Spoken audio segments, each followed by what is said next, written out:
Greetings, Frederick Riddle here with another episode of Christian News and Views.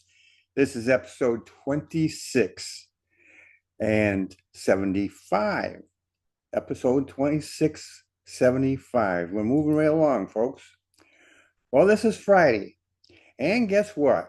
We still have the United States-Iran war, or actually, it's the Iranian war against the United States. We didn't get involved in it proactively until just recently, but it's been going on now for 77, yeah, feels like that, for 47 years. I think that's what it is. And that would make it going into its 48th year soon.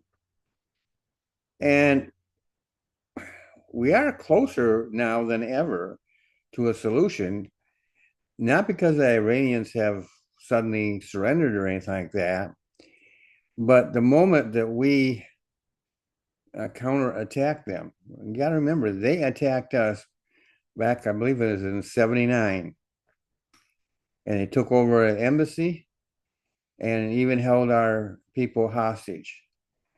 That was an act of war, and that war has ebbed and flowed ever since then. But it's been a war mostly fought by Iran and its subsidiaries, you might call them, the terrorists.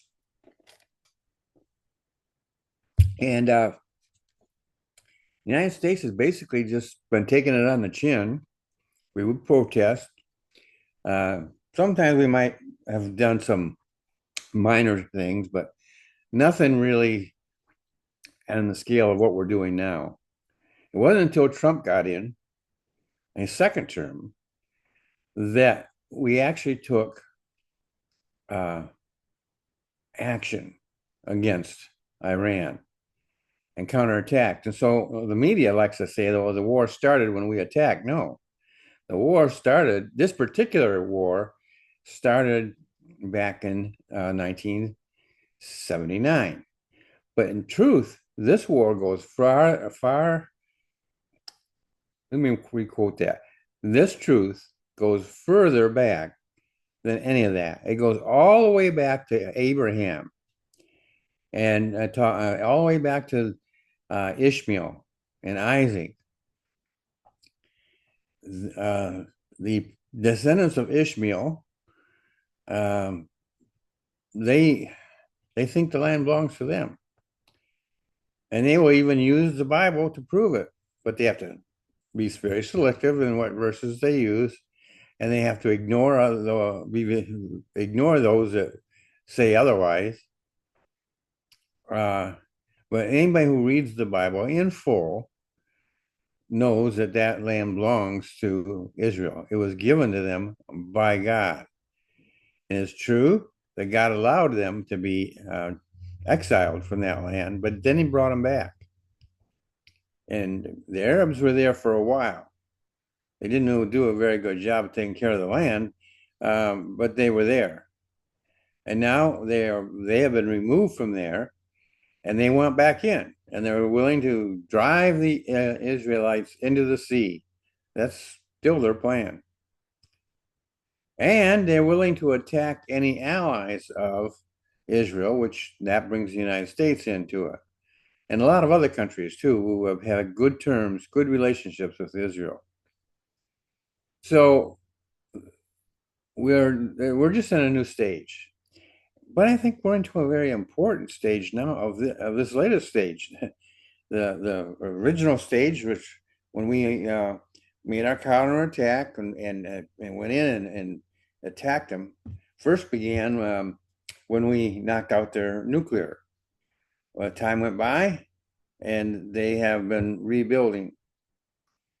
Well, now we went in this time, and we went in and attacked the military and our political structure, and really have done a great deal of damage to Iran. Most intelligent people would have said, oops, I guess I better surrender. Iranians people are intelligent, but the Iranian leaders are so rabidly anti-Semitic that intelligence doesn't get a chance to play a role. And so we're bringing up to what is today's news. U.S. Defense Secretary Pete Hegseth said on Friday that a U.S. blockade on Iran is going global, adding Tehran had a chance to make a good deal with Washington. Our blockade is growing and going global, Hegseth told reporters. No one sails from the Strait of Hormuz to anywhere in the world without the permission of the United States Navy. And the latest count is some 30 plus ships have been turned back. Peace talks between Iran and the United States could resume soon in Pakistan.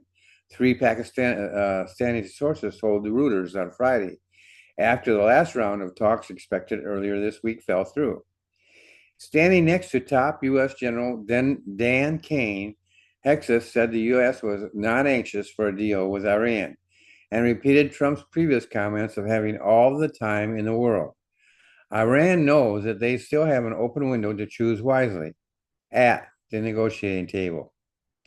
All they have to do is abandon a nuclear weapon in meaningful and verifiable ways, he said. Kane said the U.S. Central Command continues to maintain a strict blockade on all ports in Iran. 34 ships, here's this, the 30 plus, 34 ships have been turned around as of Friday morning, he said. The U.S. military will continue to interdict Iranian vessels in the Pacific and Indian Oceans, Kane added. We're enforcing the blockade across the board, across any ship of any nationality is transiting to and from Iranian port or territory, Kane said. We're closely tracking vessels of interest headed towards Iran and those moving away from Iran that were outside the blockade area when this blockade was ordered. And we're prepared and postured to intercept them. The U.S. naval blockade on Iran began on April 13th. Hegseth also warned that any attempts by Iran to lay mines in the Strait of Hormuz would be a violation of the ceasefire. Transit of the Strait of Hormuz is occurring much more limited than anybody would like to see and with more risk than people would like to see. But that's because Iran is doing irresponsible things with small, fast boats with weapons on them, Hegseth said. And so here we get to my opinion. And some of it's going to be repetitious. One that I didn't plan on doing is reminding you back of the video I showed you last week. That video showed you the three different areas, very extremely important areas where we can put a blockade, if you will, on Iran. And that apparently is now happening. We not only have a presence there, we are actively blockading. And apparently we can see ships that are outside the blockade that are of Iranian or source or are supportive of Iran. So it's a worldwide blockade of Iran. That's to me, that's new, a new stage, a new. Right? Some people would use the word escalation, and that's true. We are raising the stakes. We are saying to Iran, "You want to play tough? Well, here we go." And so, this is, by the way, is coupled with reports I just heard I believe it was either last night or this morning, that the United States has, and actually Hexus kind of indicated it in his speech that he gave, the United States will destroy any craft, small or great, that approaches the commercial tankers trying to go through the straits. This is a serious upgrade, folks. These are what we called when I was in the Navy, they call them swift boats. I guess they still call them that. And they're called swift boats because they are swift. Now, back then, they were lightly armed. Apparently, Iran has taken these swift boats and given them a little bit more firepower. And so they come in and they attack. Terrorists have used this technique elsewhere. It's been very successful, but they weren't using them against so much the United States. They've been using against others. The United States has been studying this and has decided, hey, we're going to take care of that. I don't know all the weapons that they have available to counter this. Big ships don't move as fast as these little ones do. So maneuvering isn't part of it. Not as far as trying to escape them is concerned. But there are many things, resources that the United States and Israel as well have available to counter this threat. And so I think you're going to see Iran's swift boat contingency, um, force, whatever you want to call it, get seriously downgraded in the near future, if not already. The question is, do Iran's leaders realize how isolated they are becoming? Oh, China supports them, but what are they able to do about the blockade? They are feeling the effects as well because was it, half or over half of their gas, their oil needs, things like that, come from the Middle East, which you might as well say come through the straits. And they're not getting it. They've already lost in South America, they lost that oil resource, and they're losing it elsewhere. And so this vice that they have that we put the Iran in also is impacting countries like Iran and North Korea. They can vocalize their support, but it's limited. They can't, and unless they want to bring the wrath of the United States upon themselves, they can't go nuke. They can't They can't send an army to repel us, or we don't even have any forces in Iran to be repelled. So that is something that is a problem for China and for North Korea and for Russia. And so they all three of them have their own problems. And so this is something that has got them all in a vice, a stranglehold. So I don't know if these leaders have the ability or discernment to recognize how dire their condition truly is. Their rabid anti-Semitism has blinded them to their vulnerability. It will cost them dearly. So what I am asking you now is, what is your opinion about this? Do you have a comment to share? Do you disagree or agree with what I'm saying? And if you disagree, why? And do you have something to take its place with? This is something that affects us, even though we're not actively involved in it. Locally, it affects your gas prices. Now we've had a spike in our gas prices here. They were down, and now they're back up. Then they came down, started coming down again. Then they started going back. We're in a jigsaw. We've been in that jigsaw for quite a while.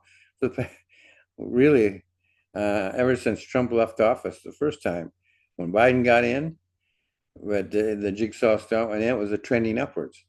Now we have a jigsaw, but even though it spiked and it's higher, it still has these forces trying to pull it down.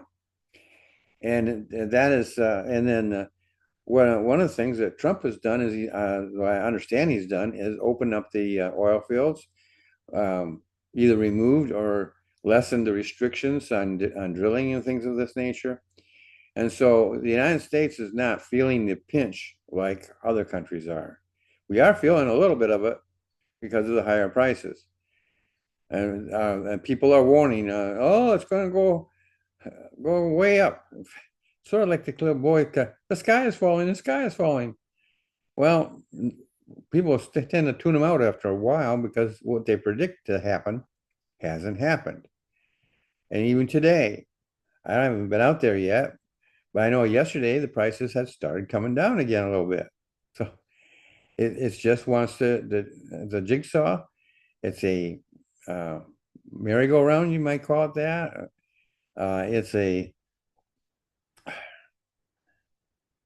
It is sort of the norm right now, and the norm of going up and down, and that will continue.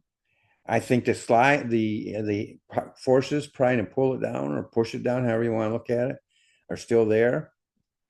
And the only thing keeping them high is the ongoing activities, the war going on now. But I also believe that we are nearing a culmination of this particular war. This war will continue on. The war between Iran and the United States may come to a close. But the overall war between the Arabs and the Jews, that will continue off and on. There's going to come a day when there'll be a time of peace, and the Antichrist will step in, and he may be the one that brings about that peace. But it'll be a short-lived peace, and then will come the full wrath of the world of Antichrist himself coming down upon Israel. And the Antichrist will eventually stand before God in judgment and pay for it for eternity.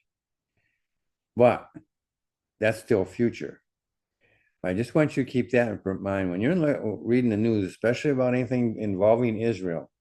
Remember this: Genesis chapter 12, verses 1 and 2 still are true. If you bless Israel, God will bless you. You curse Israel, God will curse you. History is filled with fulfillments of that. So that's kind of where we're at right now. I'm still feeling upbeat. The plan is just they're tightening the stranglehold like that, but it's a grip, an iron grip. Israel has this iron dome. Well, I'm thinking that the United States has its iron grip, and it's a worldwide. Can Iran withstand that? Ultimately, I think they have to cave. Either they will cave or their people will get fed up and have nowhere else to do but overthrow that government, even if it costs lives to do so. Don't want to see that happen, not the lives lost. See the government overthrown? Yes. But the United States, part of the reason the United States reacted, other than the fact that we got tired of Israel trying to push us around and we reacted, we are also reacting to the cry of the people of Iran who are asking for help and for deliverance.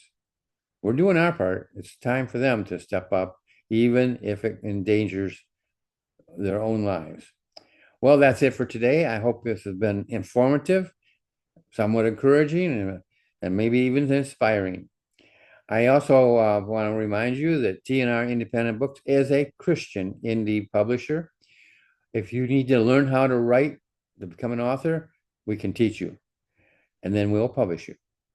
If you already have written a book and you're looking for an English for a Christian publisher, indie or otherwise, well, we're indie, then we're here, and we would be delighted to have you present come to us and talk to us. You can contact us at marketing at TR Independent Book Store. The link is in the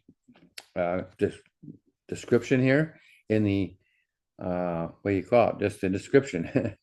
It should be attached to this video, and you have a link there that you can take to come and visit and check us out.